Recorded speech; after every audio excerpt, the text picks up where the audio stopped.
আজকে আপনাদেরকে দেখাবো রূপালী ইলিশ ভাজা। দেখেন এই মাছগুলো দেখতে কত সুন্দর, সাইজ কিন্তু ছোট, কিন্তু ওর যে কি গ্রান, অনেক গ্রান।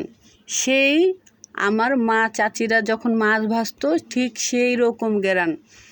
মাছগুলোকে কেটে ভালো করে ধুয়ে পরিষ্কার করে লবণ, মরিচ, হলুদ আর সাথে নিয়েছিলাম কাঁচা পেঁয়াজ আর রসুন কুচি।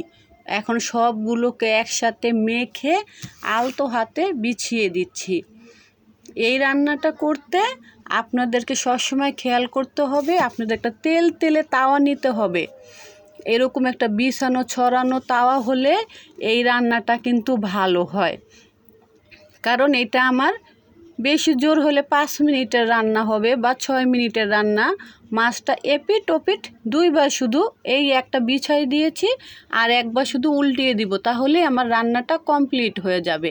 দেখেন কত সুন্দর করে বিছিয়ে দিয়েছি। এই যে এক সাইড ভাজা হয়ে গিয়েছে, আর একটা সাইড আমি আলতো হাতে বিছিয়ে দিচ্ছি উল্টিয়ে।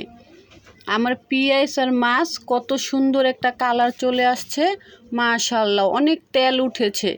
মাছগুলো দেখতে ছোট হলো, তেল কিন্তু সেই বড় মাছের মতো উঠেছে, আর খুব সুন্দর গ্রান।